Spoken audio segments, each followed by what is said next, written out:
It's YouTube Day. Melvina Germain here. Come and have a drink of tea while I read my poetry. Have a sip, won't you?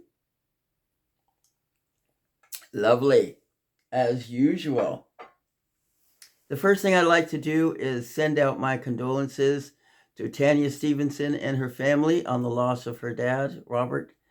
I miss him too. I remember his smiling face and how supportive he was about his wife and family. And he's passed on to that wonderful world of forever love, peace, and tranquility. You have to celebrate that. And celebrate Robert being here. He was a very nice man. I really liked him, and he was very nice to me. He visited my home once. It was so nice to have them there. And I used to visit often, and things happen, right? As we go through life, we find so many different things to do. Well, he knows the secret now, as Betty White would say, and he's moved on to that land of peace. God bless him. And God bless Ursula. I hope I have an opportunity to visit with you again soon. Tanya, thanks for reaching out to me. I appreciate the message. I really do. Okay, I have some poems here that I'd like to read today. We're going to start once again, since this is 2023, with a call for peace. We ought to have grown wise as a nation after witnessing the hard cruelty of war, the havoc, the brutality, the ruination, something a well mind cannot ignore. I reach out to all who read these words. Step up and speak against all wars. Need not the toll of death interred. Walk away from brutality behind old doors. Let the new day shine its glorious light as we thrive for an illustrious life of peace. Lower arms, walk away, refuse to fight. May the infinite blanket of serenity release. A call for peace, really, in 2023, and there's still war happening right now in the world. Absolutely horrible. I have another poem for you called Empathy, My Thoughts. Empathy, such a beautiful word. Think about it. You are doing your best to see things from another person's perspective, to actually put yourself in their place, sort of walk in their shoes and understand where they are coming from. You become the listener for a change without interruption, giving them all your attention and letting them know when possible that what they are saying makes sense. Everyone seems to need at least some validation in that regard. Giving them your time without complaint, painting that worthiness upon them. Devaluing people is never the answer. Willing to give that loving embrace, having open eyes to see and ears to listen intently, is often the soft place one needs to be. Empathy. That was my thoughts. I hope you listen and got something from that. I really do. Now, there's a lot of darkness in the world, and we hope in 2023 that some of that darkness dissipates, that people think about others and want to reach out and comfort them and console them and be loving to them. We're hoping to change that word hate to love and, have no hate left in the world. Wouldn't that be wonderful? Dark Joan. I don't think I want to start with, no, let's start with Ember of Darkness. How does one break what is entrenched within the soul so deep? An inner struggle robbing a body of much needed sleep. Prayers uplifted time and time again. Still that wretched beast comes back to rob 1 times 10. Poor children. And when they're young and they're thinking and they're, impressionable and they believe everybody is good because their family is good to them. And even these things happen in families, but little things happen and children are left to hold secrets and think that they can't talk about such things. Dark Drone. We didn't have anybody to talk to when he placed his hands on us. We thought we were the wrongdoers and no way would we make a fuss. But later on in life, the truth comes to be. And the evil one was a devil pedophile, you see. Yeah, how often does that happen? How often does that happen? I had another poem here I wanted to read along with that. Let me see if I put it in the wrong place. Bear with me, people. It's one of those days. Here we are, suffering babes. I'm referring to the little children that are suffering while they're little, wondering, why are these things happening to me? What did I do wrong? It must have been my fault. Innocent babes suffering, miracles of our holy sea, placed in wombs of suffrage. Father God, please have mercy. That's me thinking back. Yeah. Okay, we'll touch on that a little bit. Davy Daniels, another weapon that really bothers people in life. They turn to this hoping that they're getting help, and actually what they're doing is ruining themselves even more. Davy Daniels, that drunken fool Davy Daniels. What an abominable scene to view, staggering, cursing at all the world. Such a display. What else is new? I've seen it all before, and I know I'll see it again. Alive and dead strangers and friends. They all bleed and paint the evening news. Don't be so sad. We reap what we sow, and often our lives compose the blues. Think about that one. Davy Daniels. There's a lot of Davy Daniels around, that's for sure. This is a longer poem. It's called Dare I Be. I'll just start reading it and let you think of the words as we go on. Dare I be. Tonight I will die. Tomorrow I shall live and wave goodbye to this theatrical earth stage, its ruination by man alone. No one holds me hostage in the flaws of religion. As a free spirit, I shall dance in the wind, spreading my divine wings in the mystical whirl of supernatural bliss. Conformity is not my wish. My goal is to reach the optimum fence, be at peace with the omnipotent, rise high, be larger than a mountain, see deeper than the deepest sea, swirl in the winds, ride the waves of the ocean effortlessly. He enveloped me. I'm one with his word.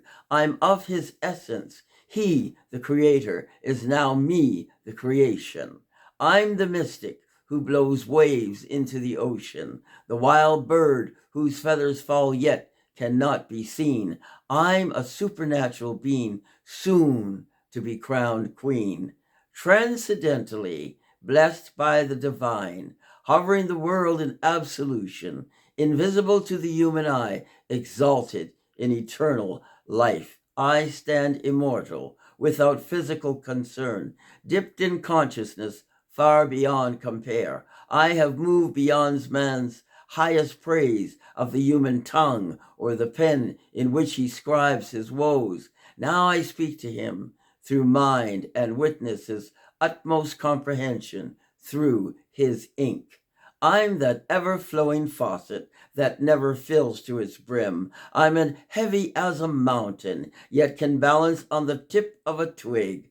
I'm the tintinnabulation of God's heavenly bell, the sound of the whispering wind. What physical man has the right to tell anyone what they can or cannot be? You cast your spells, toss your daggers, hurl your stones, stand in judgment, in anticipation of breaking others down. No longer need I fear the likes of you, nor care what you can or cannot do. I'm no longer like you. No, you have become locked in this world without a foundation. For one day it will implode, and all who reside here will drown in the darkest sea of negativity, drowning within oneself, begging for mercy. From whom? How did you tribute him? What were your actions toward him? Do I recall you saying, he does not exist? Who then, may I ask, are you pleading mercy? This earth laden with sharp-edged rocks, with sinking sand, each step taken in hesitation, your face fixed in that cringing position, sour and old, hands clenched in fear, fevered mind, bleeding perspiration pours like rain. Soon, standing still like a pillar of salt, I wave and whisper a faint goodbye, long and far in the distance. Thank you for listening to that long poem, written April 9th, 2013, called Dare I Be. I appreciate coming here and reading my poetry to you. The words come sometimes at 3 a.m. and 4 a.m. in the morning. For whatever reason, there is a reason that these words come, and I feel that I must share them with you. I hope they help even one individual out there, even one. Beaten is the next poem. Beaten.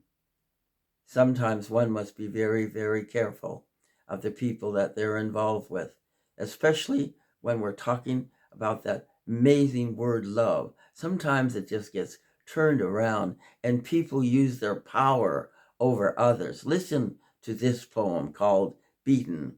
Complexity of the upper class, scaling the ladder of power, sentences handed down by hearsay alone. A bitch resides, treacherous influxes of life to be. Our judge has spoken, and the golden book has opened wide. Though abused, you be the target, trying desperately to survive. A feminine weapon, confused. She, the long-robbed bitch, served to create massive tension, to devour your soul, to hinder your development so controlled, as she rips you from a true love born. Marred mind, alcohol swiped, the wretched stench of smoke all night, numb the mind, simmer the brain, the body weeps, actively insane. Every now and then a candle burns, a faint trickle of light comes forth, soon a trigger, a memory, a recollection, and the battle begins and weeps remorse. Human to human, soul to soul, crackers beat you down with invisible chains. Life is nothing but a barrage of great disdain. What must one do to sprout wings and rise again? One must think long and hard about that one. And know this, karma never forgets. Never. Okay, we went through that one, and let's put that down there. Dare I Be, I read for you. There's one more poem that I think I'll read for you on this segment. Ladies and actually two. Dark Valley was actually published in a little chapbook that I wrote that was actually put out through Amazon. I think you can actually get it sometimes through them free of charge, called Come Journey With Me is the name of that chapbook. Dark Valley. She lived a dreadful death in the valley of Burn, trudging tirelessly through life's dense and thick. A psychological scourge laid her body down, and her pain, self-made with little to no skill, came quick.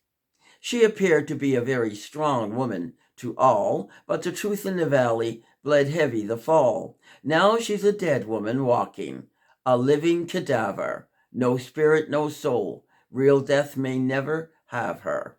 She's a ghost of a woman, perhaps a spirit, who lived believing in God, not as an entity up there who gives, but as God who lives within her soul, constantly grabbing, yet seems to consistently lose control. She's a firecracker, a rock, and a stone, often wallowing in self-pity while pondering alone. She lives a life mysterious to be true, touching hearts and souls of those so blue. Oh, cry me a river, bending in shame as she lost her cool, acting like a lowly soul, a tortured and wretched fool. Oh, but a light shone, and all is not lost. 'Twas a long time coming, at an exorbitant cost. Absorbent cost. Pardon me on that last line. One more poem for you, ladies and gentlemen, from Week 40 Poetry. Week 40 YouTube Poetry. Melvina Germain, Calgary, Alberta, Canada. The name of this final poem is called Beauty. One can always define beauty, as it presents itself in many ways. In expression of the unforeseen, in an embrace that depicts love and truth. Beauty is the main ingredient in a lover's dream. We all, at some point in our lives, enjoy the presence of beauty, whether it be in our surroundings or the shape of a stone, the beauty of a smile or that flowing white dress walking down the aisle. The poorest and the richest will experience beauty. It can be surrealistic while enjoying the waves of color, or as simple as picking up a shell on the shore. It can be a picture of which you find desire, or a smile on the face of a baby. Beauty can be found in the tintinnabulation of a church bell, or a bauble on the end of a chain. There's no right or wrong way to define beauty. All expressions are a delight to see, to hear, to feel. We all may differ in our expression and in our appreciation of this delight called beauty. At the same time, we must all realize that no matter who we are, at some time, somewhere, we will enjoy beauty. So with that said, have a beautiful day, everyone. God bless you all. Thank you for coming and listening to my poetry, Week 40. Please, I forgot again, click the like and subscribe. I'd really appreciate it. Bye for now, everyone.